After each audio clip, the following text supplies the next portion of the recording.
And we are live. What is up, fight nerds and dirty gamblers? I am Eric, and this is Erik Bets Fights. Welcome to my full card betting breakdown for UFC London, headlined by the heavyweight tilt between Curtis Blaydes and Tom Aspinall. It will be going down in London this weekend, this Saturday. What is that, July 23rd, I believe? So yeah, we're going to go ahead and break down the entire card from a betting perspective here. I'm going to give you a little bit of a heads up on this breakdown. It's probably going to be a little bit briefer, and that's for two reasons. Reason number one is this card has a lot of really big favorites on it. Fights that kind of don't lend themselves to as deep breakdowns, maybe because it's like, okay, this guy's minus 600 and there's probably a pretty good reason for that kind of thing. The other reason it's going to be a little bit briefer is because I actually haven't finished all my tape study yet. I think there's like 3 fights that I haven't taped yet, so I won't be saying much about those. Basically, like, I've started doing so many shows, and I'm not complaining. I love doing this. I love betting fights, doing tape, creating content and all that. But once I start getting into something, I have a tendency to not say no. I just say yes to everything and taking on like way more than I can. So the way things are scheduled in my life right now with, obviously I have a full-time job, I have a wife and a family, and then all this stuff is like, I pretty much have to get things out at specific times, because if I don't, it's not going to happen. This video needs to be out on Wednesday. It's Wednesday right now, so even though I haven't finished my tape, I'm just going to get out what I can right now.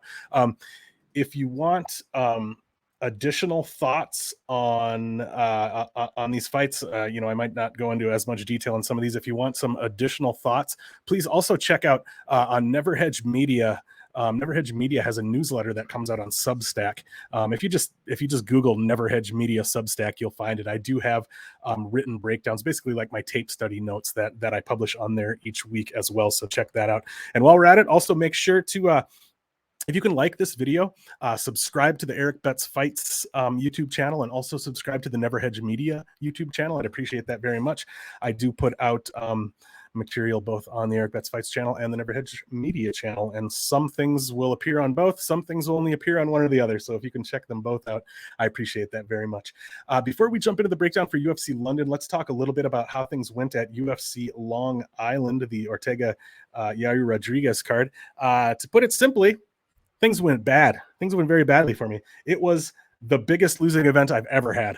Previous to this event, the biggest losing event I'd ever had was like less than 5 units. I think it was like 4.5 units. I lost 12.2 units on this card.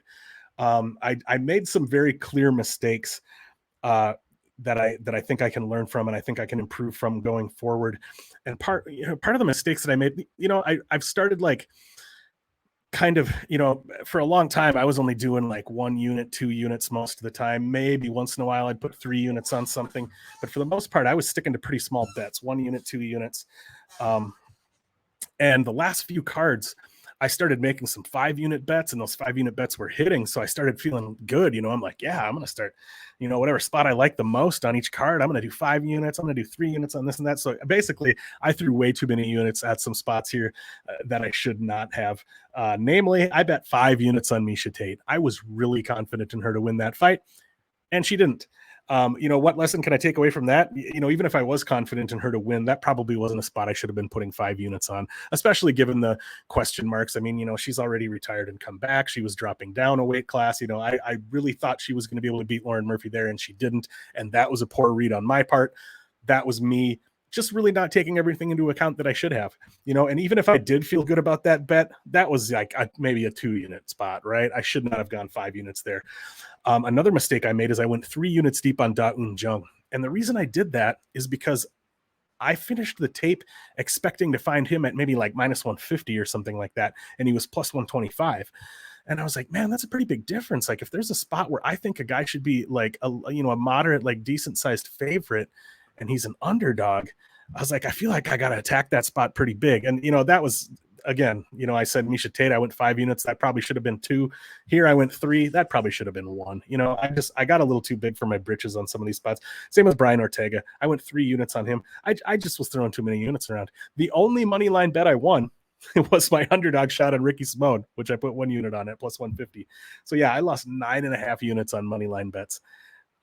Literally more than twice what I've ever lost in an entire event before on the money line bets alone. So yeah, it was ugly.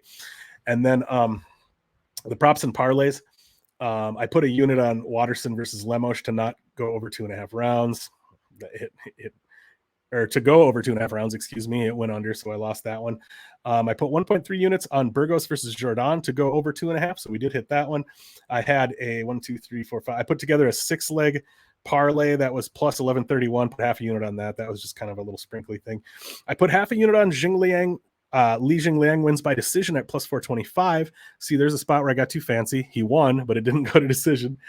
I put half a unit on Waterson by decision at plus 450. Obviously, that didn't come close to happening. I put 1 unit on a small parlay of Punahele Soriano and Sumaderj. I really thought Sumaderj would win that fight. And I'm bummed out because one of the props that I really had an eye on was Matt Schnell by submission at plus 800. I actually gave it out on Big Money Bets, my Thursday night show, and then I didn't end up betting it, so I wish I would have bet that one, of course. And then I did 0.2 units on Brian Ortega wins by sub in round 3. So, yeah, I put out 17 units total, lost 12.2. Ugly stuff. So anyway, yeah, biggest. Most of the time, when I've been having winning events, they've been pretty small too. I've been winning like 2, 3, 4, maybe 5, 6 units at the most, like for most of my winning events. But my losing events have been like a unit or like less than a unit or like, keeping it under 2 units every time I lose. And this was finally got just blown out of the water with this one. Well, actually here, I'll pull up my, where am I at here? I don't know how well y'all can see that, but this is my graph from betmma.tips. And see, we've been up and up and up and up. Obviously there's a few little down spots, lost a couple events there, lost a couple there, lost, small losing events here. And then we're going back up. Boom. That last one, by far the biggest drop I've ever had right there. So we dropped way down, but we're still, I don't know, if you look at a lot of people's graphs on there, a lot of people are, they've been below 0 for a while, and there's a lot of them that are kind of crazy, and at least we're keeping a pretty decent upward trend. So hopefully we can keep that alive as we move into the next event here. But let's go ahead and start breaking these fights down. Let me see here. Whoops. Yeah, first fight of the night is Nicholas Dalby versus Claudio Silva. Dalby's a pretty big favorite here at minus 275 with the comeback on Claudio Silva at plus 225. These are guys that are getting up there in age a little bit. Claudio Silva's 39 years old. He's almost 40. Nicholas Dalby almost 38.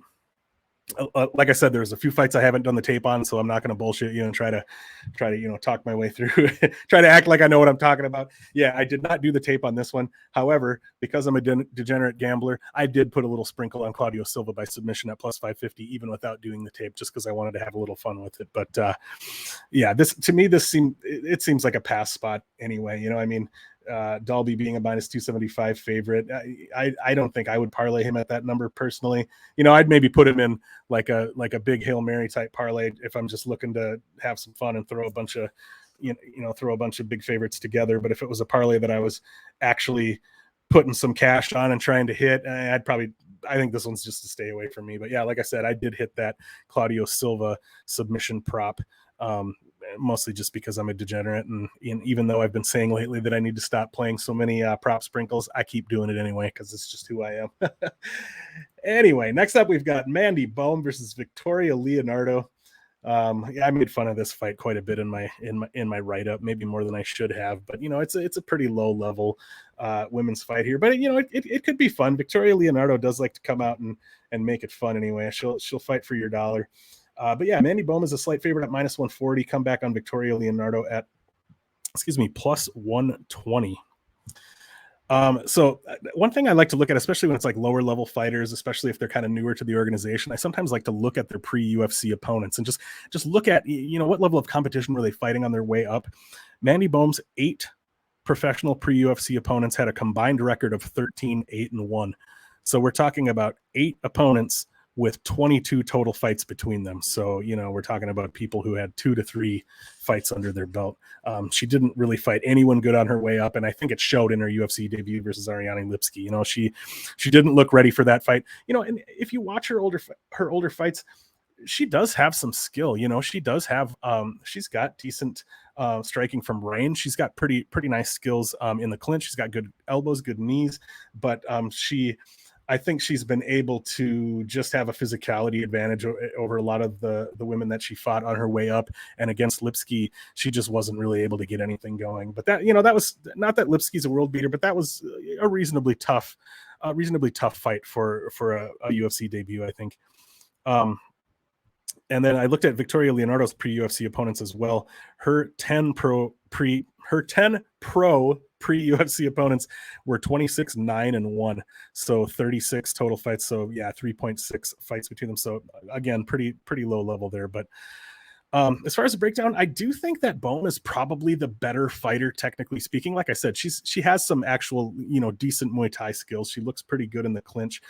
But I think that she kind of might rely a little bit on keeping the fight a little bit cleaner, like I think when stuff gets kind of grimy and dirty and difficult, I think that her game falls apart a little bit. And Victoria Leonardo is definitely the kind of opponent who will look to do that. She's going to look to push you up against the cage. She's going to look to take you down. She's going to be swinging big hooks and just kind of making it ugly. And like I said, Bohm does look pretty good in the clinch. She does land pretty nice knees and elbows there. So Leonardo could, be in some trouble if she's holding Bohm in the clinch. But I think Leonardo's going to look for takedowns here. Let's see. I thought I had her. I thought I had her takedown numbers on my notes here, but it doesn't look like I do. But I do expect I expect Victoria Leonardo to be the busier and more aggressive fighter. And I don't even know that she's the better fighter, but I think she could win a decision here just by kind of outworking Bohm. Like I said, just by being aggressive, by coming forward, by making it ugly.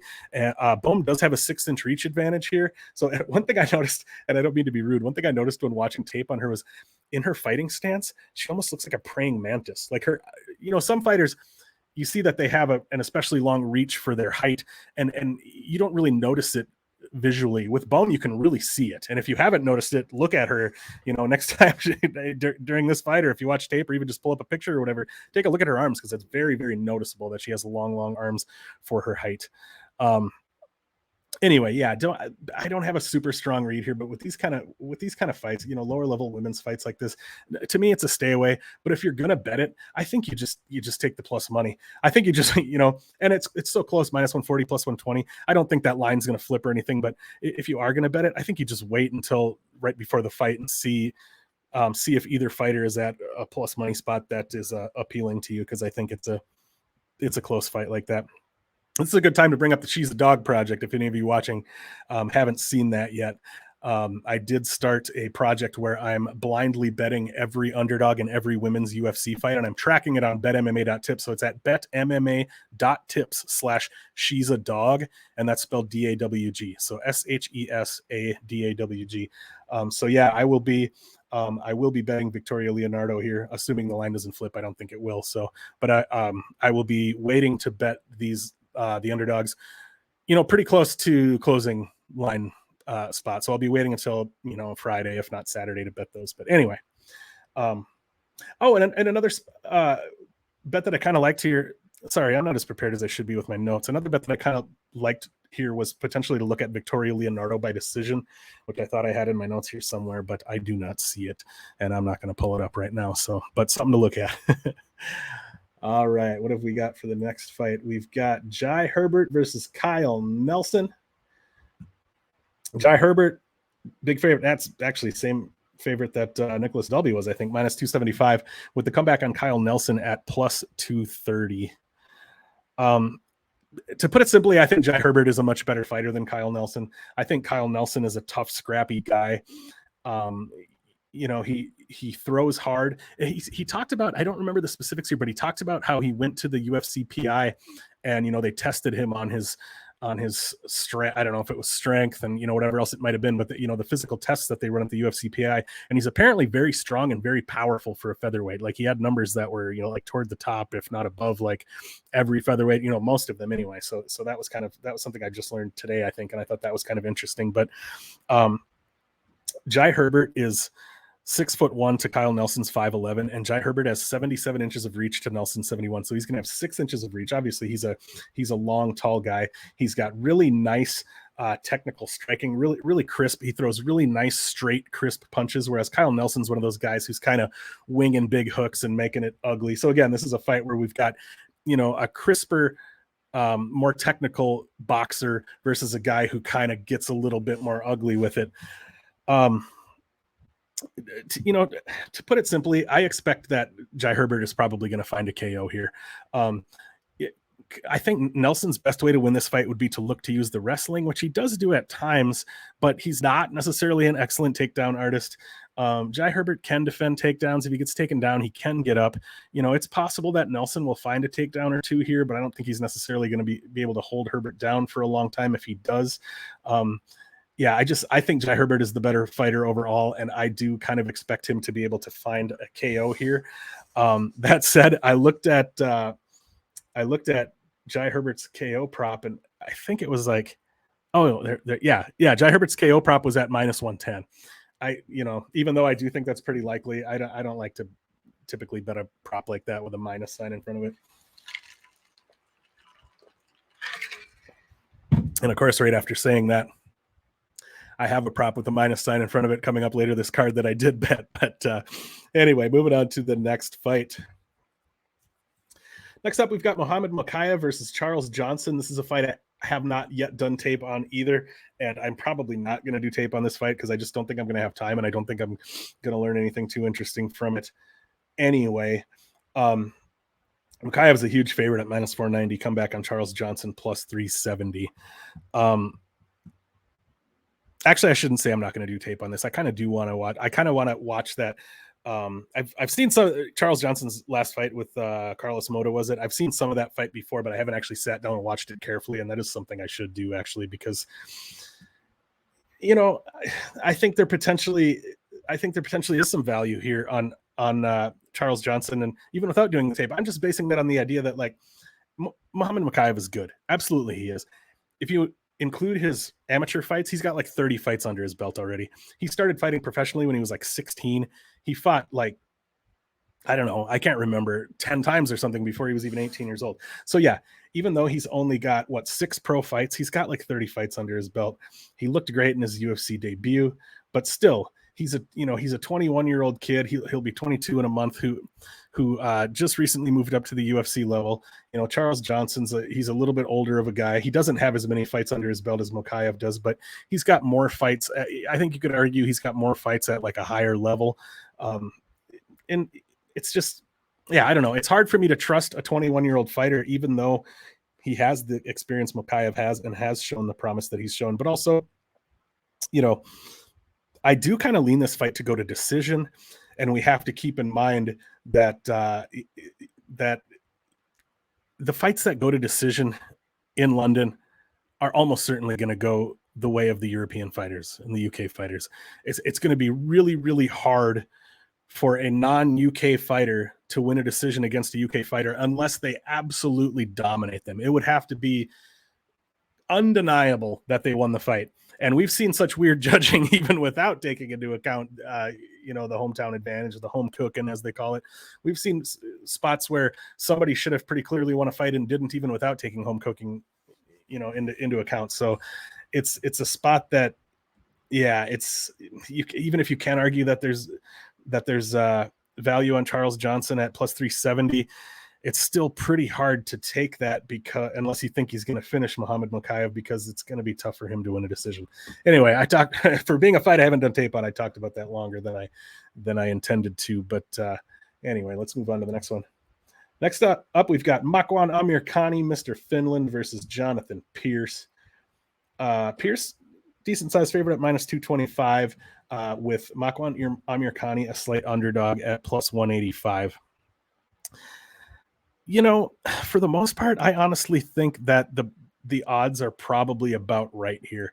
I think that Jonathan Pearce, Makwan Amirkhani is always dangerous to find a sub. I did actually sprinkle on Amirkhani's sub prop here. I think it was at +375, and I think I put 0.2 units on it. I can't remember for sure. I might have even put half a unit on it, but I do like Pearce to win. But if Amirkhani is going to win, that's almost certainly how it's going to happen, is by finding a sub. And one thing Amirkhani is really good at, he's got a really nice front choke series, right? Like he'll find a Darce, he'll find an Anaconda. And what Jonathan Pearce is really, really good at is landing takedowns. He's a guy who lands, I think it's like 6.79. He averages 6.79 takedowns per 15-minute fight, which is incredible. I mean, you don't see numbers like that. Curtis Blaydes has numbers right around there. Ricky Simone has numbers right around there, but there aren't that many fighters who land like over 6 takedowns per 15 minutes, and Jonathan Pearce does. So Pearce is going to be looking for takedowns, and in doing that, he's going to be repeatedly sticking his neck right into Amirkhani's wheelhouse, right? That's why I thought that sprinkle on Amirkhani by submission was worth a shot, even though I do lean Pearce to win this fight. And the reason I lean Pearce to win this fight is because if Amirkhani can't find his neck, I think Jonathan Pearce is just going to be the more physical guy, the better wrestler. I think he's going to be able to take Amirkhani down and control him. You know, Amirkhani is going to be looking for subs, but I just think Pearce is going to be able to take him down and control him for the most part. I expect that Jonathan Pearce will probably win a decision here.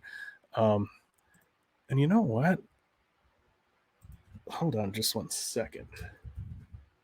Best fight odds. Let's I should have pulled this up beforehand, but let's go ahead and take a look at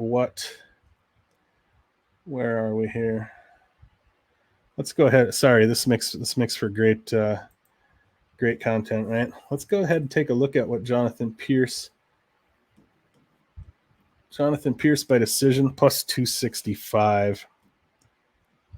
Yeah, you know, I don't know. I actually don't mind that. I haven't taken a shot on that, but I don't mind it. Something to think about anyway.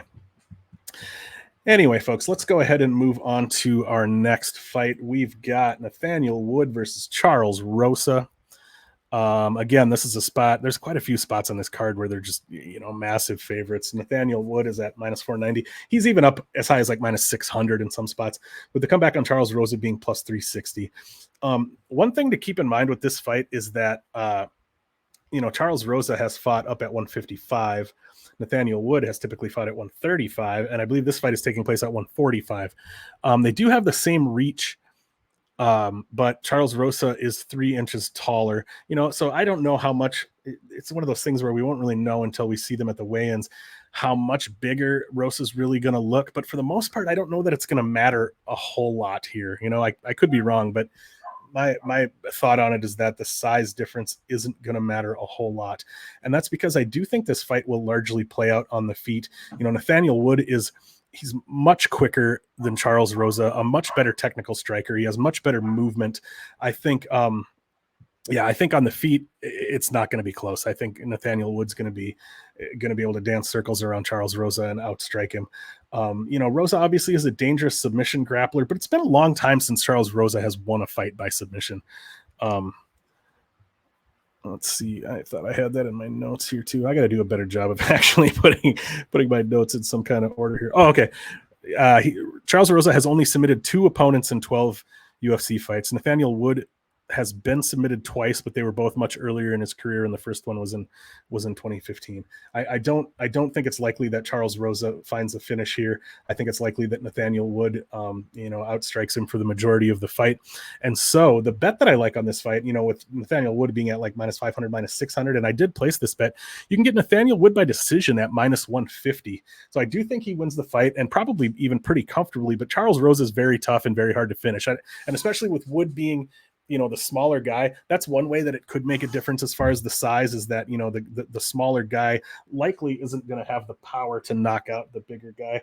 My cat's out there hunting a bug. So yeah, the bet that I like here is Nathaniel Wood by decision at minus 150. Next fight, we've got Mark Diakiese versus Oezdemir Hadzovic, however you say it. Diakiese favored at minus 305. Actually, I don't even know if these Tapology lines are a little behind a lot of the time. Let's see what we've got actually here, because I don't think that he can actually be had for that good of a number anymore, but I could be wrong. Why can't I find it? Right there. Mark Diakiese, minus 330. Yeah, he's more like, that's what I thought. Minus 330 with Hadzovic at plus 300. But anyway, yeah, Diakiese is a pretty big favorite here. And frankly, this is a spot where I think Diakiese is just the better fighter everywhere. Besides just landing some big bomb that puts Diakiese out, which is pretty unlikely. Diakiese is a tough guy, hard to finish. That's really the only way I can see Damir Hadzovic winning. I think, Mark Diakiese is the quicker guy, the more athletic guy. He's the better striker. He's the better wrestler.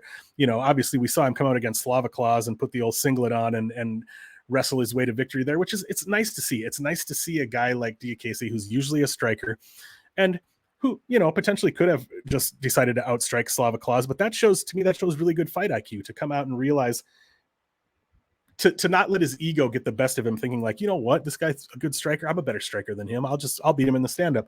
Why go that route when you are, reasonably certain that the wrestling route is just going to be the easier path to victory, right? You don't need to prove anything to anybody. Just go out there and get the win, right?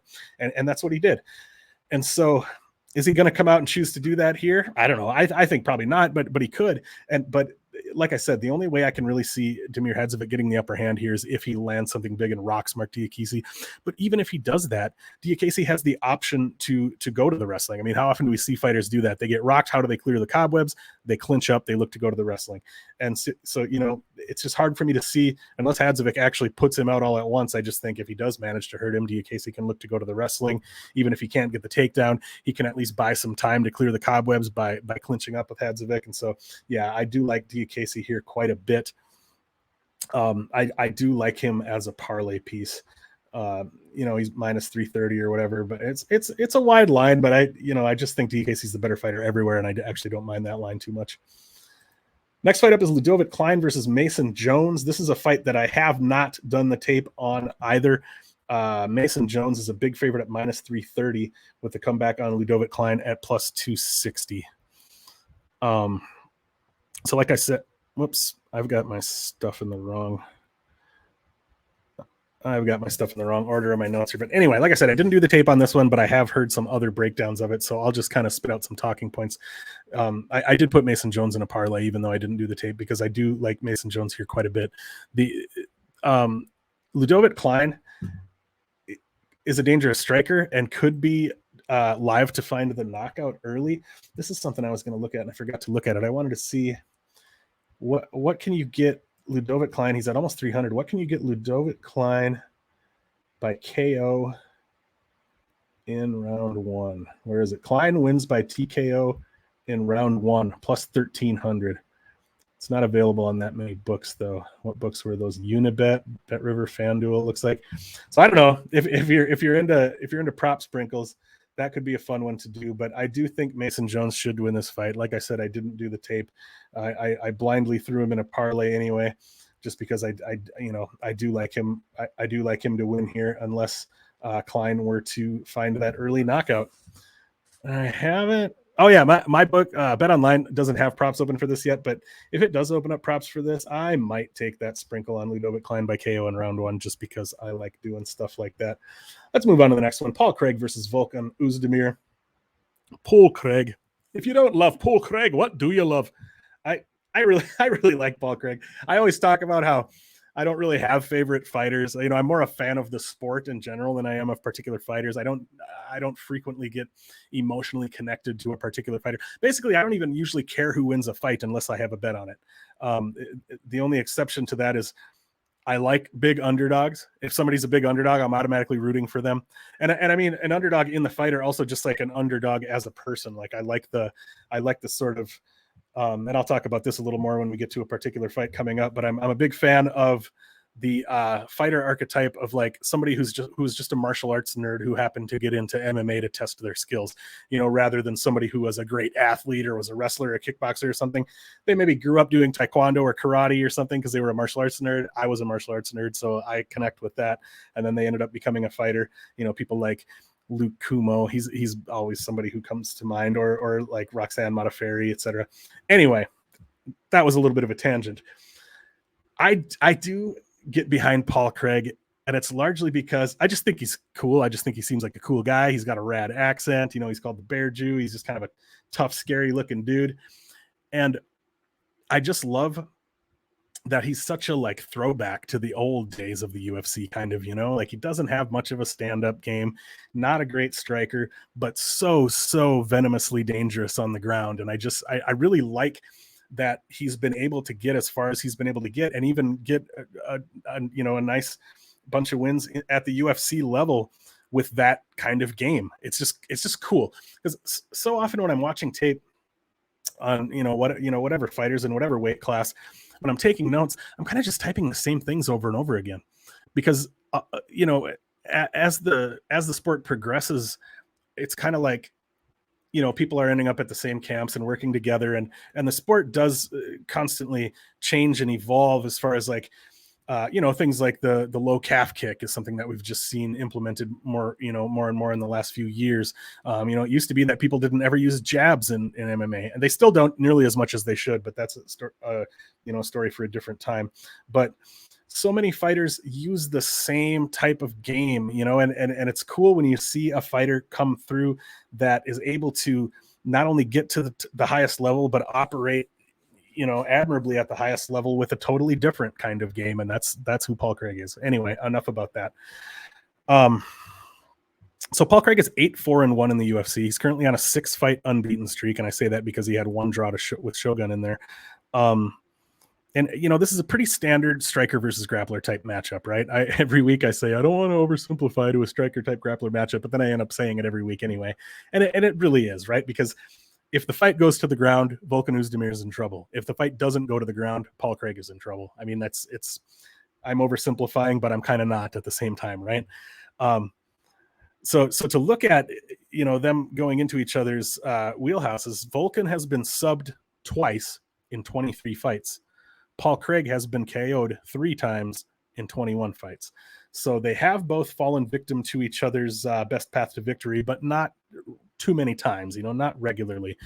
The concerning thing for Paul Craig here is, Paul Craig is going to want to get this fight to the ground. He's going to be in trouble on the feet, but Paul Craig he's not a great wrestler, and Volkan does have solid takedown defense. He actually has 80% takedown defense in the UFC.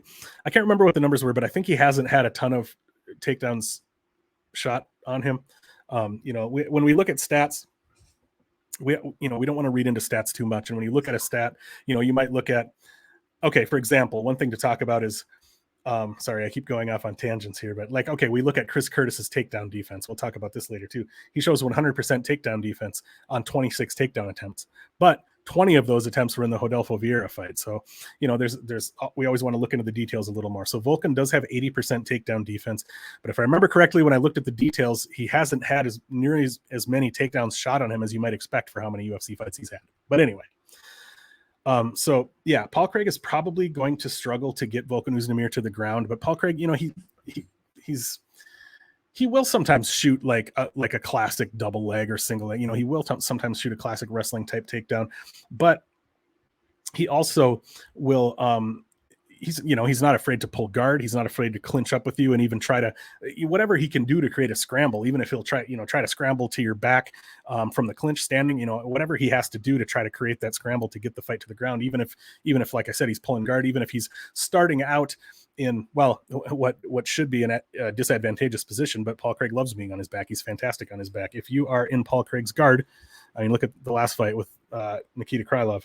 If you're in Paul Craig's guard, you're in danger. Like that Simpsons meme, I'm in danger. Yeah, that's you in Paul Craig's guard. But in order to tie up with Volkan Oezdemir like that in those clinch situations against the cage or whatever it might be, he's also going to be open to Oezdemir's tight little hooks, tight little uppercuts. I mean, Oezdemir's obviously going to be looking to land strikes on him. Also could look to clinch up and land knees and elbows. It's going to be dangerous there for Paul Craig, I think. Overall, and one thing that's almost like an auto bet for me at this point is Paul Craig by submission. Anytime, in my opinion, there's never really much point in betting Paul Craig's money line. If you're going to bet Paul Craig, you just take his submission prop because it's pretty much the only way he's going to win. He did beat Shogun by strikes, I guess, but just one second. But unfortunately, the odds makers aren't dumb. They've wised up to that. I guess it shows Paul Craig at plus 125 here. I think he's actually closer to plus 140 in spots. But, I was excited for his submission prop to drop, and it dropped at plus 250, which just isn't a great number, right? I haven't played it in, I don't know. I maybe still will, but I'm not loving it. I actually did put Volkan Oezdemir in a parlay. I can't remember if I put it on my tracked record yet or not, but I just think Volkan Oezdemir, like I said, he's hard to take down, and he's going to understand that he needs to absolutely stay off the ground and stay out of the guard of Paul Craig at all costs. We saw Krylov gladly jump into Paul Craig's guard in the last fight, and what happened? He got submitted in the first round. I just think that it is a close fight. That, the odds are close here, and I can understand that because, like I said, there's a very clear path to victory for each guy. But I just think the possibility of Volkan finding the KO is more likely than Paul Craig finding the sub, but maybe not by much. I don't know. It's a tough one to feel confident in, but I did end up putting Oezdemir in a parlay. I only put one unit on it because I don't feel super comfortable with it, but I don't know. I'm just really excited for this fight because even if I had 10 units on Volkan Oezdemir, I would still be rooting for Paul Craig here because he's just that perpetual underdog who's like, he shouldn't win. The only way he can win is if he finds that Hail Mary armbar or triangle choke, right? And it's not going to happen. It's not going to happen this time. And then it does. So yeah, I would love to see it happen again. But anyway, I have said more than enough about that fight. Moving on to the next fight, we've got Molly McCann versus Hannah Goldy, aka Hannah Goldschmidt. That's her real name. Her name's not Hannah Goldy. Molly McCann is minus 400, the hometown UK girl, with Hannah Goldy being plus 310. And one thing I want to say about that, I don't know if you all watch the Punch List MMA podcast or listen to it. Oh, by the way, I'm actually going to be a guest co-host on the Punch List MMA podcast next week, Tuesday. Let's see. Let me just pull up my calendar here and see. So that would be Tuesday, July 26th. Yeah, it's on the Punch List MMA YouTube. They do it as a live stream. It's at 6:30 Pacific time, I think. So yeah, if you're not a fan of that show, definitely check it out. It's awesome. Hopefully it'll still be awesome with me as a co-host, but yeah, check it out next Tuesday. Anyway, if you have never listened to the Punch List MMA podcast, they have this theory called women's science. And essentially, women's science says no woman in the world other than Valentina Shevchenko, Amanda Nunes, and like maybe Cyborg, and probably Ronda Rousey at one point in time. But yeah, for basically, besides a handful of very elite exceptions, no woman in the world should ever be more than like a minus 200 or like minus 250 favorite over any other woman, because we do so. And this is what the She's a Dog Project is all about, because we do so often see underdogs come through. And obviously this fight is in the UK. It's pretty likely to go to decision, I would say. Obviously Molly McCann did get an awesome spinning elbow knockout in her last fight, and that was in the UK too, I think. Excuse me. And so, like I said before, if the fight goes to decision, which it probably will, it's going to be pretty hard for Hannah Goldy to win that decision unless she is dominant, right? Because the hometown crowd, every time Hannah Goldy could land 10 punches and nothing's going to happen. And then as soon as Molly McCann swings a big haymaker that misses, the crowd's going to go wild, right? And that stuff matters. It isn't, when you talk about this home cooking, it isn't necessarily that the judges are corrupt or anything like that, but it's, whether the judges mean to or not, that stuff enters your mind. I mean, that crowd noise, the way the crowd is reacting, it's not that they necessarily do it on purpose, that they're like, oh, well, the crowd really was behind this person, so I'm going to give this person the round. It's just that subconsciously that stuff is entering your mind, as you're, that person's swinging their big punch that misses and the crowd's going wild, like, and from where you're sitting, maybe you couldn't even tell that the punch missed. Maybe it looked like it landed and the crowd sure acted like it did, and so all of those things make a difference, I think. But my point being that I would not bet Molly McCann at minus 400 here. Absolutely not. I wouldn't put her in a parlay. But at the same time, it's kind of hard to advocate an underdog shot on Hannah Goldy at plus 310 here, because is she going to get a finish? Very unlikely. Is she going to win a decision against Molly McCann? Only if she absolutely dominates her, and that seems unlikely too. But like I think the fight probably plays out pretty closely, could be an ugly split decision kind of thing, could be the kind of fight that Hannah Goldy should win. But even if it is, it's unlikely that she's going to. So yeah, I didn't. And when I was going through when I was typing out my notes here, I was like, well, I'm just going to read this to you. And I don't even know if I actually advocate for this. I got actually, never mind. I'll explain when I get to the end here. So I typed in my notes, this is a weird idea, and I don't even know if it's a good idea, but I'm going to put it out into the ether. Hannah Goldy, scorecards, no action at plus 250. So if you're not familiar with the scorecards, no action bet, it means that your bet cashes if the fighter wins inside the distance, but if the fight goes to decision, it's a push and you get your money back regardless of who wins. It doesn't matter. If the fight goes to decision, it's a push. So Hannah Goldy, scorecards, no action at plus 250.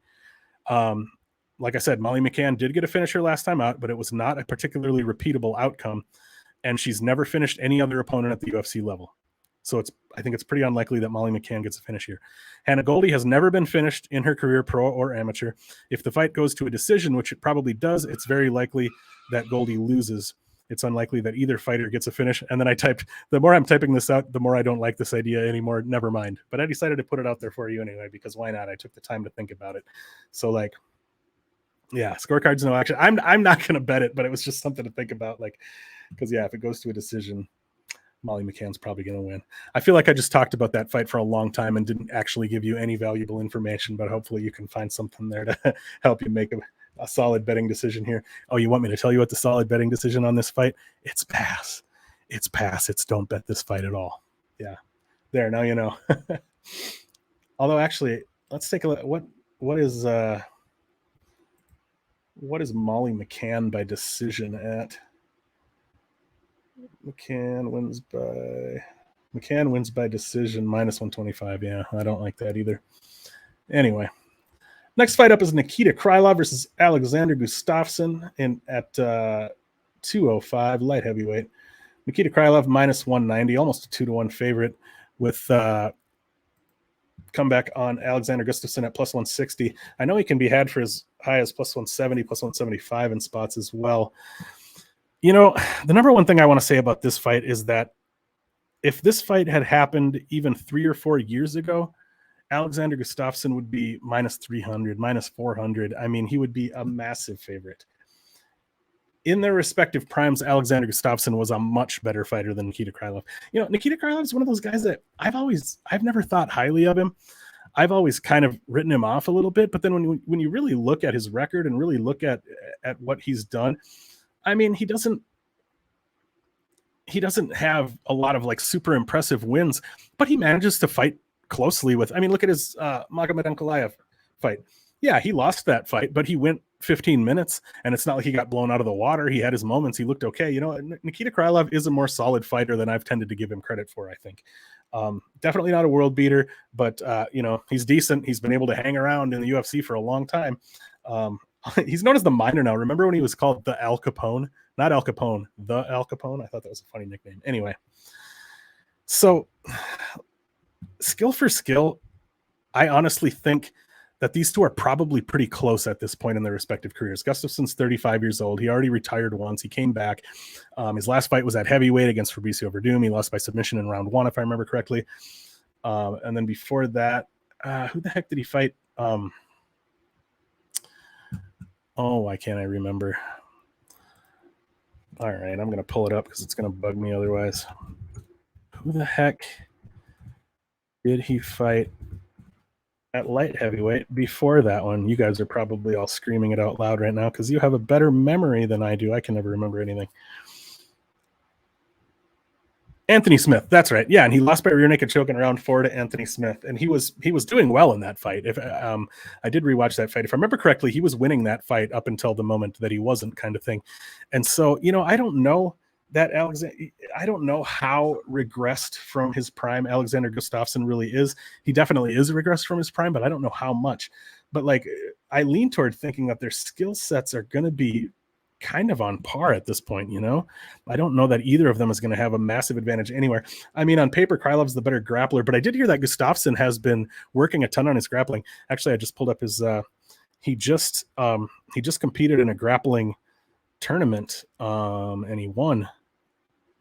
Oh, never mind. That was a while ago. But anyway, I did hear that he has been competing in grappling tournaments and has been working on his grappling. So I'm not sure how true that is.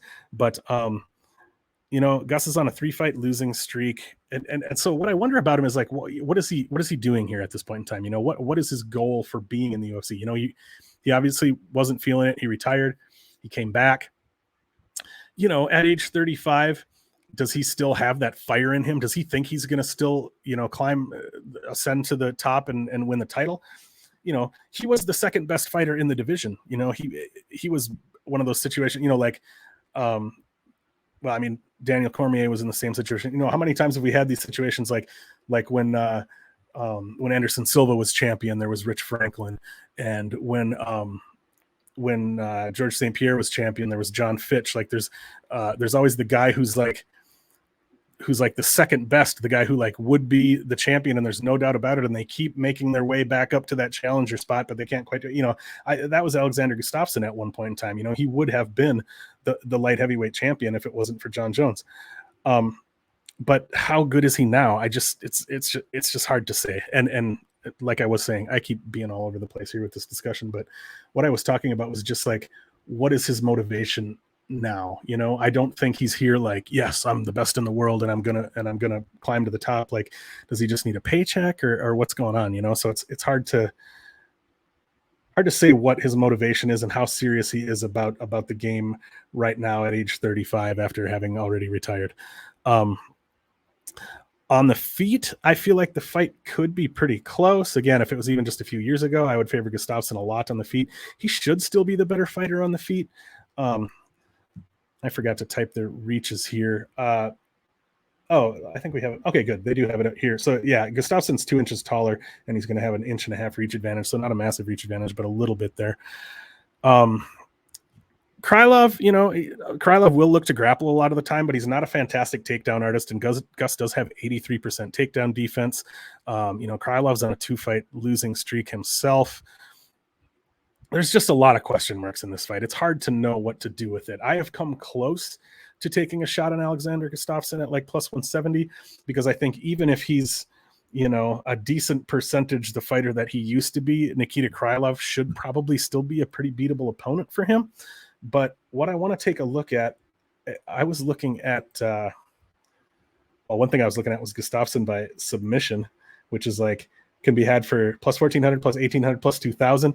That's one of those spots that, yeah, the number's the way it is for a reason. It's very unlikely to hit. Krylov is the guy who goes for submissions more so, but Gustafsson has been working on his grappling, and it's one of those things that's like so crazy it just might work. Yeah, I don't know. But what I wanted to look at was Gustafsson by decision, plus 420. Alexander Gustafsson by decision, plus 420. I'm actually going to write that one down, because that is a spot that I might bet, because I do think that it's pretty likely. We're looking at a 3-round fight here. I do think it's pretty likely to go to decision. So yeah, didn't give you anything super definitive there either, which is kind of the order of the day here. But I definitely, just based on how the chasm between these two when Gustafsson was at his best, like, how regressed is he? Is he still good enough to beat Nikita Krylov? And I think he might be. So yeah, I don't mind a shot on his money line here, and I may take a shot on that decision prop. Next up, of course, we've got Paddy Pimblett versus Jordan Leavitt. It's hard not to be excited about this fight. It's such a weird fight. And like I was talking about earlier, that I'm a huge fan of the fighter archetype of just like the martial arts nerd who just isn't necessarily super athletic, isn't necessarily super physically imposing, is just kind of a weirdo. Obviously, all of that is Jordan Leavitt. And I really enjoy that kind of fighter. And I also thought that he was a successful MMA bettor up until yesterday, because he does have, it turns out it's not actually him, but there's a Jordan Leavitt profile on betmma.tips. And that profile has bet on Jordan Leavitt in the past, and even said in the Trey Ogden fight, that profile bet on Jordan Leavitt and said in the write-up, the odds think I have a 40% chance to win this fight. I think I win it 60% of the time. And I just thought that was really cool. But that profile did bet on Jordan Leavitt by sub this time around. And the write-up said, the odds suggest 10% chance. I think I'll have a better chance than that. I'll give it my best or something. And when I thought that was really him, I thought that was cool. But it turns out that dude, Alex Behunin. I'm not sure if that's how you say his name, but he spoke to Jordan and asked him about it. And Jordan said, no, he does not bet on fights. So it's not him. Anyway, Paddy Pimblett favored at minus 260. Jordan Leavitt at plus 210. I did put a bet on Paddy Pimblett. I got him at minus 240. I do think Pimblett should win this fight, but part of the reason that I made that bet is because I also think, I'm surprised it hasn't happened yet. I'm surprised this line hasn't blown up, just with how, Jordan Leavitt just isn't, he doesn't really blow anybody's hair back. He's not really an impressive athlete. He's not really coming out there and starching anybody. And I thought this line would blow up already, but I think as we get closer to the fight, as the UK fans are making their parlays and stuff, I do think that we will see Paddy Pimblett. I'll be surprised if he doesn't get to at least minus 300. So part of the reason I made that minus 240 bet is I thought, well, if I change my mind, I'm going to have the opportunity to hopefully I'm going to have the opportunity to hedge out for some guaranteed profit. But I do think Pimblett should win this fight. But here's my read on this fight, and this might be kind of an unpopular opinion, but I really think that the most profound difference between these two is just athleticism. I mean, I know people are going to say, oh, Pimblett's a much better striker.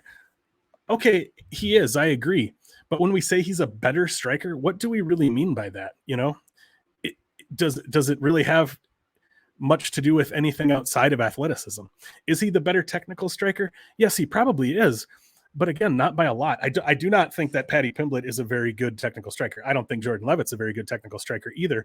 But I would argue that if you do agree that Paddy Pimblett is the better striker, that it largely just comes down to athleticism. It largely comes down to his natural ability to throw faster, more powerful punches. He's a good, maybe not like an elite level athlete, but he's a good athlete. He's quicker, stronger, more agile, etc. than Jordan Leavitt. Jordan Leavitt is a guy who has had to develop very strong technique because he doesn't have great natural athleticism to fall back on. So I do think that that's the biggest difference between the two here. They both have really kick heavy striking games on the feet, and they're both obviously slick grapplers who kind of lack the takedown prowess to easily get the fight to the ground where they can use their grappling. So far, Paddy has faced only one takedown attempt in the UFC, and that was against Luigi Vendramini. And that attempt was successful and very easily, I might add. So that's one thing to be aware of. Like, okay, Vendramini was able to take Paddy down during one of Paddy's wild, aggressive, striking flurries. Like, those are the greatest times when somebody's coming forward and just absolutely unloading with strikes, and you can change levels and just blast through their legs while they're doing that. I'm not saying it's an easy thing to do when somebody's coming at you with those punches, but if you're able to have the wherewithal to find that moment to change levels, that's the easiest time to get somebody to the ground. They're just really not able to defend it, when they're coming forward with strikes like that. So if Jordan Leavitt, again, like I said, not a super explosive athlete necessarily or at all, but could he potentially find those moments? Not a great wrestler either, but he's, he can wrestle. Could he find those moments when Paddy Pimblett is coming forward with those strikes to change levels and take him down? And if Jordan Leavitt is able to get Paddy Pimblett down, is he going to be able to hold him down for long periods of time? He might, but yeah, when they're on the feet, Paddy should get the best of it, but Leavitt's tough. He's not easy to finish. He's not easy to knock out.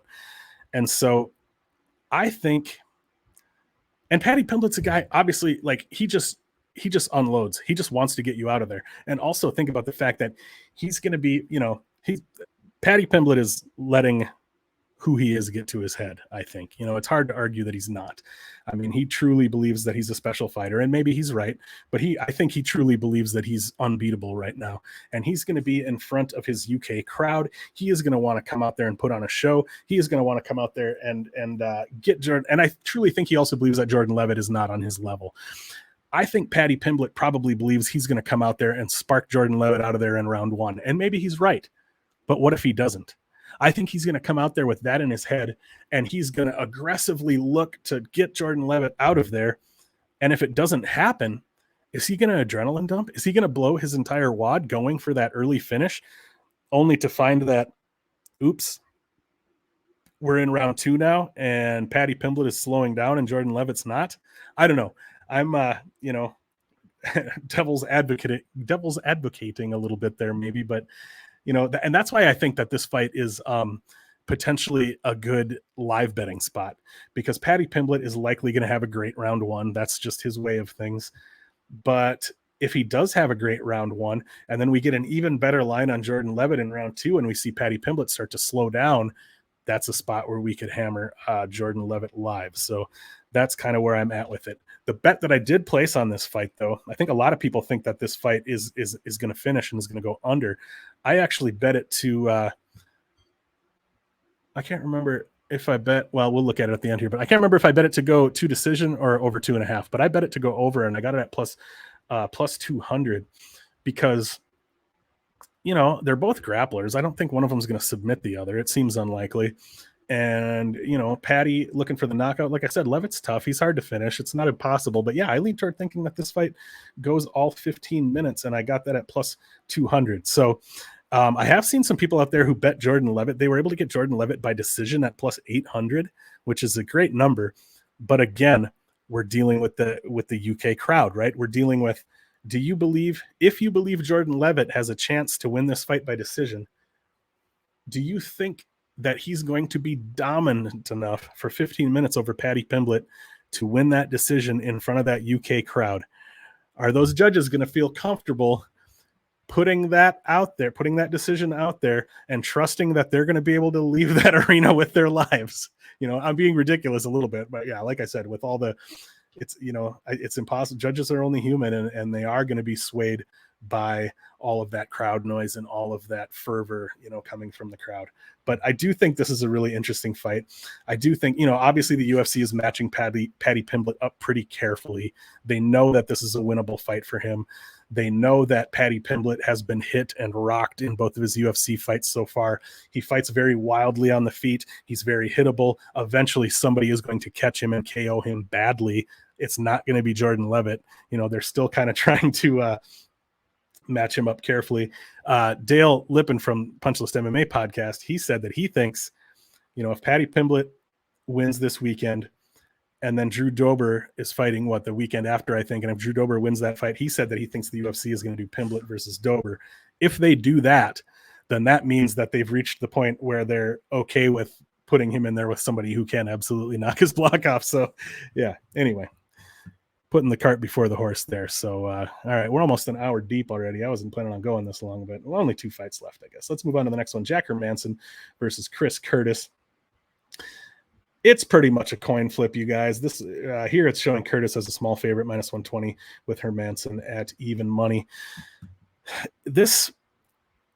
Who doesn't love Chris Curtis at this point in time, right? I mean, it's a fantastic feel-good story. He's a guy, he's 30. Oh, he's 35. For some reason, I thought he was like 38. Okay, he's not quite as old as I thought he was. He's 35 years old. He's got almost 40 professional fights. He's a guy who's been in the game for a long time, fought at a pretty high level, you know, fought some decent contenders or people who've ended up in the UFC. Now, I mean, he fought Andre Fialho. He knocked out not James Krause, the other. All right, I gotta look at who that was now. Sorry, I keep doing this, but Chris Curtis, I've got his Tapology pulled up here. Chris Curtis, who the heck did he had a 4-fight win streak, I think, right before he came into the UFC. Or no, it was back a ways, actually. Hold on. Why can't I find this? I'm sorry. Chris Curtis, Rodolfo Vieira, Brendan Allen, Phil Hawes. So obviously those are his 3 UFC wins. Vieira, Allen, Hawes. Who the heck did he knock out? He beat Andre Fialho, Matt Dwyer. Am I thinking of somebody else?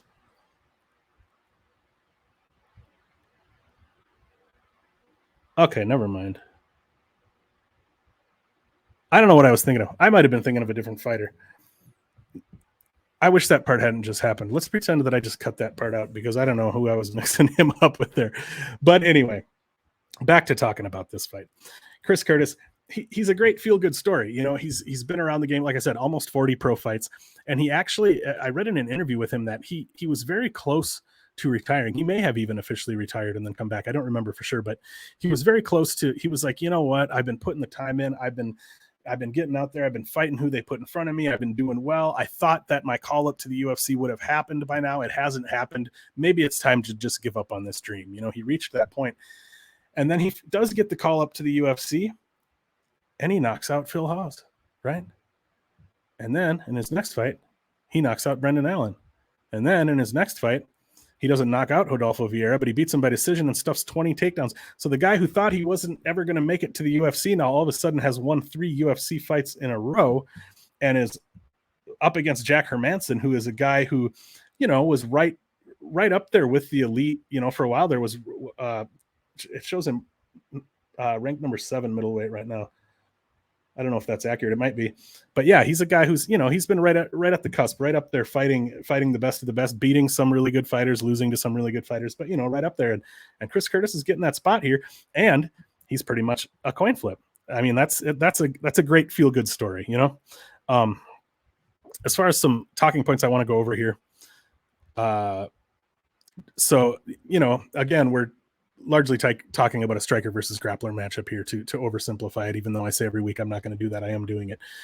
You know, Jack Hermansson's likely going to be in trouble on the feet against Chris Curtis. If Jack Hermansson is able to get Chris Curtis down, Curtis is probably going to be in some trouble there. But so the question becomes, can Jack Hermansson get Chris Curtis down? Chris Curtis has faced 26 takedown attempts in the UFC. He has 100% takedown defense. He has never been taken down in those 26 attempts. But like I said, 20 of those attempts were against Rodolfo Vieira, who is not a great takedown artist. You know, not that he didn't have some good attempts in that fight. But Rodolfo Vieira, great grappler, you know, great submission grappler, BJJ player, not necessarily a great wrestler. So Jack averages 1.73 takedowns per 15 minutes. The most takedowns he's ever landed in a UFC fight is 3, and he's done that on 3 different occasions. So the most he's ever landed is 3. His takedown accuracy is only 30% as far as the stats. And like I said, Chris Curtis has 100% takedown accuracy. So I think this fight largely does come down to, can Jack Hermansson get those takedowns? And I rewatched the Rodolfo Vieira fight very carefully, looking at the takedowns, especially the types of takedowns, how Vieira looked to get Chris Curtis down. And then when I watched the tape on Hermansson, I was trying to look really specifically at the details of Hermansson's takedowns and how he tries to get takedowns to see if I could find little differences that would tell me that Hermansson would be able to find success where Rodolfo Vieira was not able to. And Rodolfo Vieira did, you know, he did shoot some, you know, blast double type takedowns, doubles or singles out in open space. Actually, he, in the first few seconds of the fight, he came the closest that he came in the whole fight to getting Chris Curtis down. They didn't count it as a takedown, but Rodolfo Vieira shot in open space, and he got Curtis, you know, most of the way down, but he didn't actually like establish control. So it wasn't counted as a takedown. And then later he spent quite a bit of time holding Curtis against the cage and looking for, you know, he was able to, you know, he's looking for trips and that kind of thing. He was able to get the single leg position, but he was never quite able to run the pipe. Like he wasn't, but if you watch the way, I mean, I'm not a wrestling expert. I'm not a takedown expert or anything at all. I wrestled for like 1 year in high school, but so take what I'm saying with a grain of salt here. Talk to somebody who is a wrestling expert and have them break this down for you, because I probably don't know what I'm talking about. But Rodolfo Vieira was able to get the single leg positions on Chris Curtis. But when you see a high level wrestler complete a single leg, it has a lot to do with running the pipe and finding that angle. And, you know, it's similar to judo. Like you need to feel where your opponent's balance is, where their energy is going, you know, which way is their balance at? How do you create an off balance situation that you can then take advantage of? And I think Vieira was kind of just pulling and muscling and trying to get him down that way. Once he got the leg up, he wasn't really running the pipe and like cutting the angle and finding the right angle to upset Chris Curtis's balance to get him to the ground. And if you watch the way Jack Hermansson does those same takedowns, you know, he's not necessarily a, you know, fantastic super high level takedown artist either, but it appeared to me that he had a better grasp of some of those details than Rodolfo Vieira did. Does that mean he's going to be able to get Chris Curtis down? No, but I think there's a better chance that he'll do it than there was that, you know, than that Vieira did. I actually ran a Twitter poll on this that said, do you think Jack Hermansson will get takedowns on Chris Curtis? And the possible answers I gave were yes, maybe 1 or 2 if he's lucky, and no. And Let me see. I think I put something in my notes here about how that turned out. Oh, just 1 second. Where did I put that? Okay, so 30% of people said no, and the other 70% were split between yes and maybe like 1 or 2 if he's lucky. So 70% of people did think that that Hermansson was going to be able to get takedowns on Curtis, which I thought was interesting considering that nobody's been able to do it so far. So, you know, maybe those people know more about takedowns than I do. Maybe they don't. Who knows? It was a bunch of random people that responded, so we don't know. But I lean toward thinking Jack Hermansson will be able to get Chris Curtis down, but probably not consistently, and probably won't be able to hold him down for a long time necessarily. Like I said, the most takedowns Jack Hermansson's ever gotten in a UFC fight is 3. I think maybe he takes Chris Curtis down 1 time, maybe 2 times. Is that, you know, obviously a fighter can win, you know, you can win a decision if you're a wrestler, you know, you can get 3 takedowns. You can get 1 in the first round and hold him down, 1 in the second round, hold him down, 1 in the third round, hold him down. That's all you need.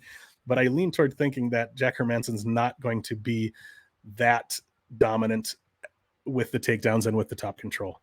So if the fight plays out largely on the feet, obviously Chris Curtis has a lot of power. Jack Hermansson is difficult to finish with strikes. Jack Hermansson's only been finished twice with strikes in about 30 pro fights. Chris Curtis has never been submitted in about 40 pro fights. So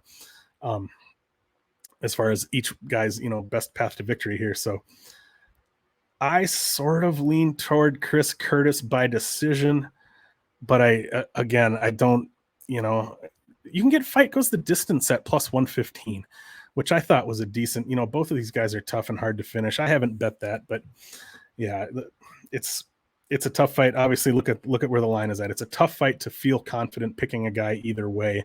So if I was going to bet it, I might just look at the over or the fight goes the distance, but yeah, I don't know. It's an interesting fight. It's really cool.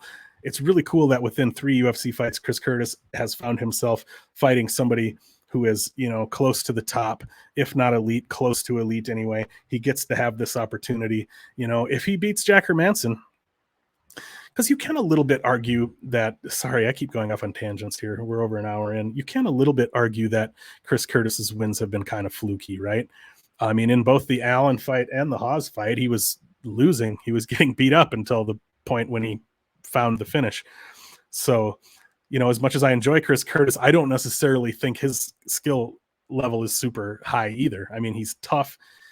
He's able to just kind of outlast people a lot of the time, you know, but you know, I don't necessarily, if he does win this fight and gets a step up to even higher to like the very elite of the division, I don't think he'll have a great chance against, you know, the elite fighters in this division, but I pray I'm wrong. And I pray he gets that opportunity. So I shouldn't say pray. I'm not a praying person, but I just think that would be cool.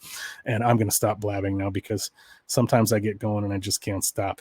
Let's move on to the next fight, which is the final fight of the card. Heavyweight fight between Curtis Blaydes and Tom Aspinall. If you all have been listening to me for a while, you know that I am a huge fan of heavyweight MMA. I know most people kind of hate heavyweight fights. I even like crappy heavyweight fights. I'm a guy who will sit down and get excited about Josh Parisian versus Alain Baudot. You know, like I like heavyweight fights, and this is a very high level heavyweight fight. These are 2 guys that I think very highly of. I did, you know, normally I don't look at the odds ahead of time, or I try not to, but sometimes I just end up seeing them. And I did see the odds on this fight a long time ago. Oh, I know why. It's because I was putting together a parlay. I never really parlay fighters from different cards. And back in, I think it was back in March, actually, I put together like an 8-fighter parlay, like an 8-leg parlay of fighters from like that point in time, like in March to like all the way to the end of the year. And the only fighters remaining, I've hit 6 of those legs already, and my remaining legs are Curtis Blaydes and Cyril Gane. But anyway, back then when I saw that the fight was almost a coin flip, I was like, why is Curtis Blaydes like at a coin flip with Tom Aspinall? Like, to me, I was like, this should be Curtis Blaydes' fight, right? Like, Tom Aspinall is good. You know, he's very good. He's very promising. But, you know, I was thinking like, Curtis Blaydes has been around for a long time. He has only lost to Francis Ngannou and Derek Lewis. He has proved that he can go 25 minutes with, he's proved that he can go in there with a variety of different kinds of fighters and get crazy takedowns and top control. The guy, he has 62 total takedowns in his UFC career, which is 10th place all time UFC record. There are no other fighters in that top 10 most takedowns above 170 pounds. Not only is he the only heavyweight, there are no light heavyweights. There are no middleweights. There are no other heavyweights on that list. It's all smaller fighters. First place with 90 total takedowns is GSP. Some of the others are like, off the top of my head here, Clay Guida, Damian Maia, Frankie Edgar, I think.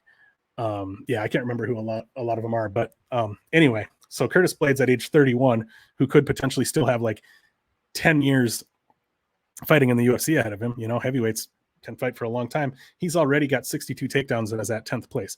He could, and he has landed 14. He averages over 6 takedowns per 15 minutes. The most takedowns he's ever landed in a UFC fight is 14. If he's able to have even one more performance like that or a couple more performances like that, he could easily end up with the most takedowns in UFC history by the time he is done with his career. But anyway, that was another tangent. But yeah, looking ahead, I was like, man, Curtis Blaydes should be favored here. Maybe not hugely, but I definitely expected to find him as the favorite. So I went into the tape thinking that I liked Curtis Blaydes. After watching the tape, I was not so sure anymore. And it largely came down to Tom Aspinall's speed. He is very fast for a heavyweight. I know that that's the main thing that people talk about with him, but just watching their striking speed, Tom Aspinall throws punches much faster than Curtis Blaydes, much faster than most heavyweights. Also his footwork, just his agility, his movement in general. He does move very quickly for a man of his size. Curtis Blaydes, like I said, we mainly think of him as a wrestler, but K1 Curtis Blaydes came out there against Chris Daukaus and showed that he can hold his own in the boxing with a pretty freaking good boxer. Curtis Blaydes is a complete mixed martial artist at this point. He's not just a wrestler. He does have good hands. But Aspinall is going to have much quicker hands, is probably going to have quite a bit more power. So, yeah, in the early going, I think you have to lean Aspinall. But this is another spot that I think is a good live betting opportunity because we just haven't really seen Tom Aspinall go, into the deeper waters. I'm going to pull this up while I'm talking about this. But so obviously, Tom Aspinall has a bunch of early finishes on his record. I'm pulling up his record right now so we can take a look at how many he actually has.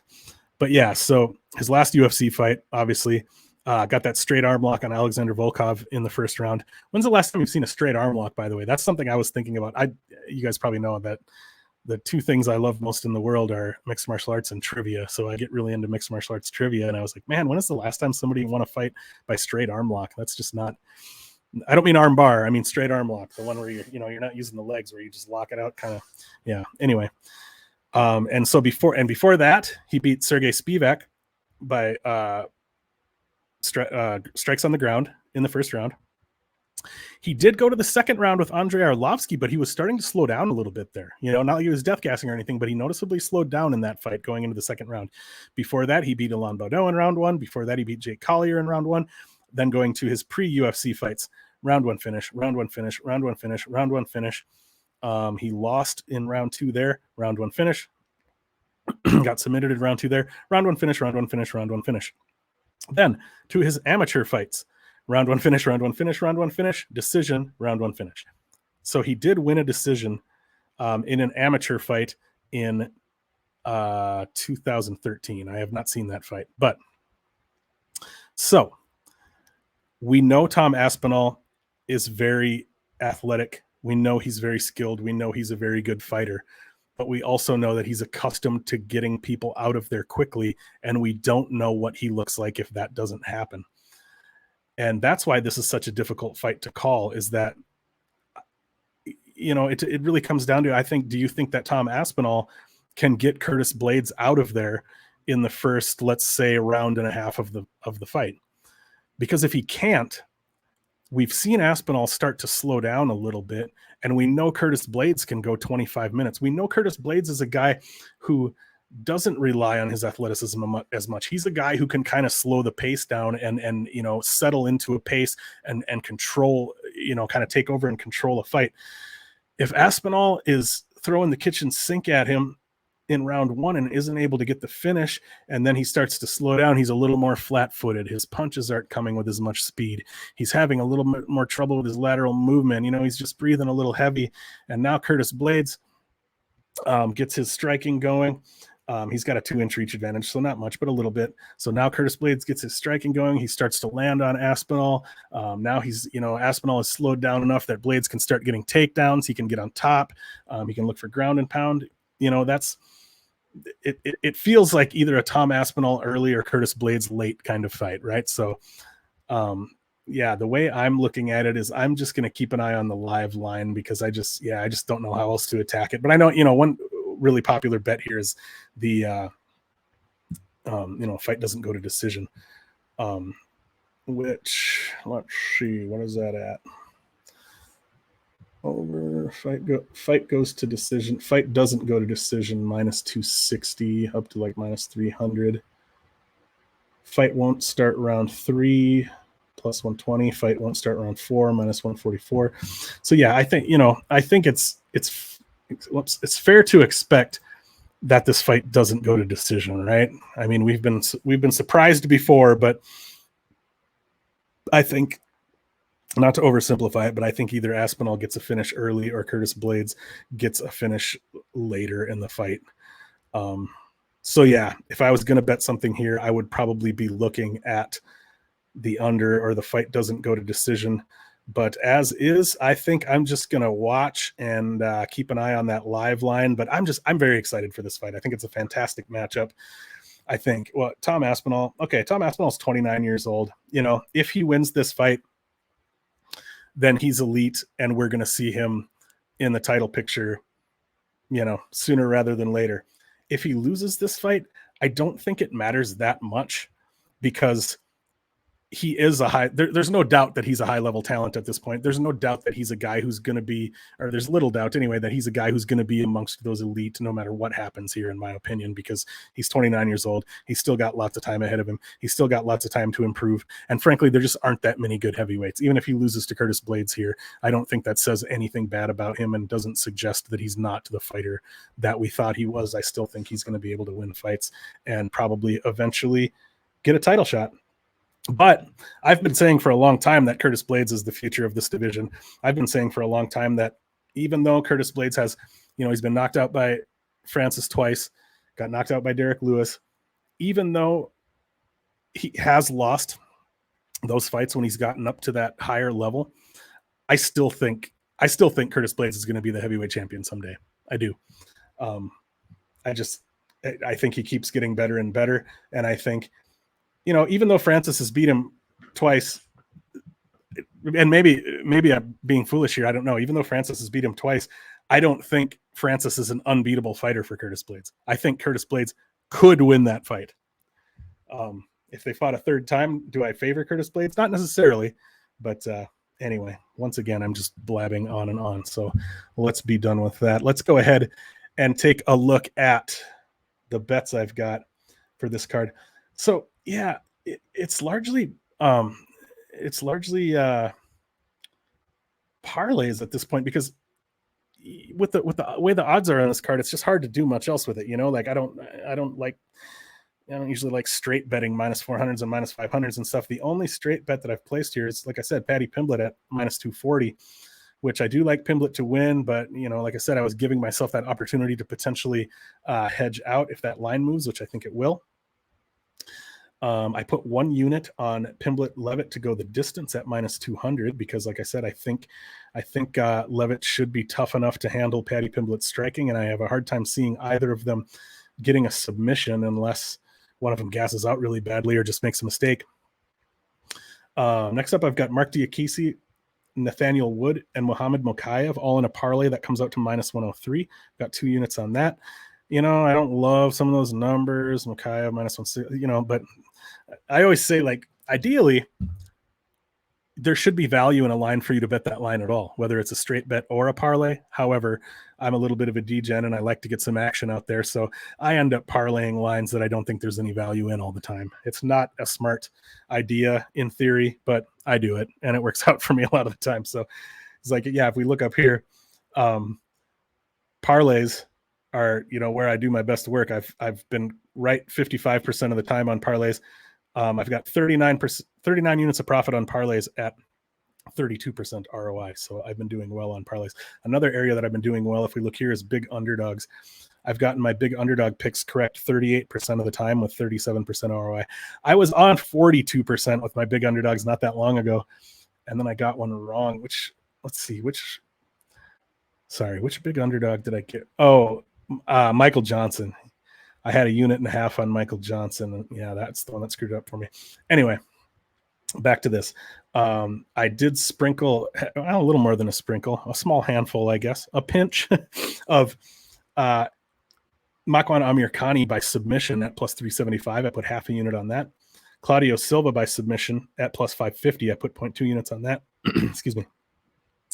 I parlayed Mason Jones and Volkan Oezdemir. That came out to plus 111. I put 1 unit on that. Here's my big dog parlay here. Mark Diakiese and Nathaniel Wood. I do feel pretty confident in those two to win their fights. So I went a little heavier on that. Obviously, with those big numbers, the payout's not great. It's a minus 170. So I went 3 units on that. And then this is my kind of Hail Mary one here. Muhammad Mokaev, Nathaniel Wood, Mark Diakiese, Nicholas Dalby, Jai Herbert, and Mason Jones. They're all, the smallest one there is Herbert at minus 270. So those are all really big favorites. But even so, I put 1 unit on that at plus 356. Even though they're all big favorites, one of those guys is going to lose, right? One of those guys is going to lose. Either Jai Herbert or Nicholas Dalby is going to lose, I think. That's my guess, if I have to guess who's going to bust that parlay for me. And then finally, Wood by decision at minus 150. I put 1.5 units on that. I like that bet a lot because we're getting a guy who's at like plus minus 500, minus 600. And I don't think he's going to finish Rosa. That's one of those spots that feels mispriced to me. Like I think that's a really good spot. What did I put in my write-up here?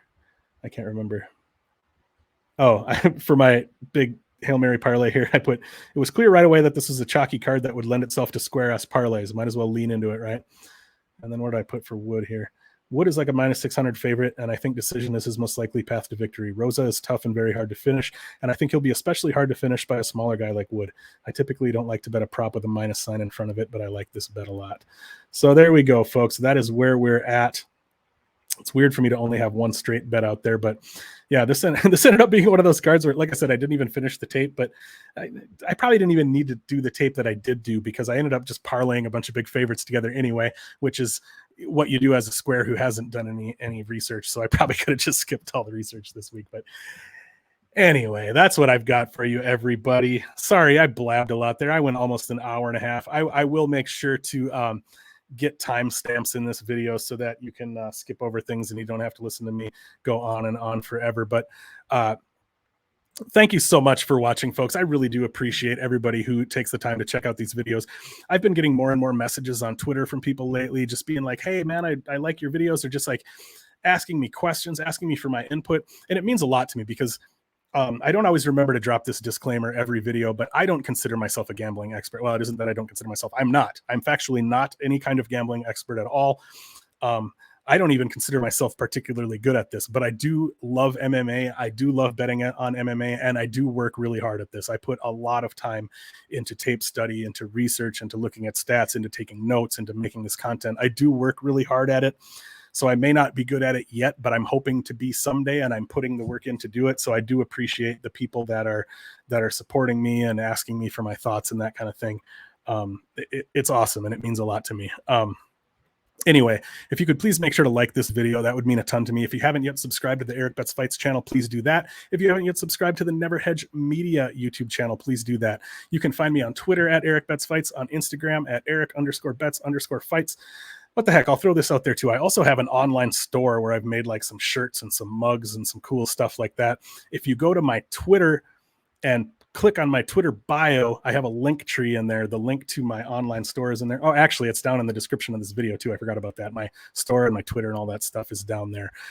This week on Big Money Bets, my guest is Clint from the Die Hard MMA podcast. Obviously, he's one of the more popular cappers and content creators in the space. He's a guy I've been listening to for a long time. I think that his style matches up really well with mine. We're both guys that are passionate about the sport and are more about like, hey, I'm not the greatest bettor out there. I'm just trying to be entertaining and have fun with this. You know, that's kind of my attitude, and that's Clint's attitude. I think it's going to make for a fun show. That will be right here on the Erik Bets Fights YouTube channel Thursday, July 21st at 7 p.m. Pacific time. So yeah, awesome. Thank you so much. If you can check that out, I appreciate it. And once again, I am Erik with Erik Bets Fights, reminding you to play it smart, play it tight. Let's grow those bankrolls. I didn't really take my own advice this time around, but thanks for being here, everybody. Enjoy the fights this weekend at UFC London, and we'll see you next time.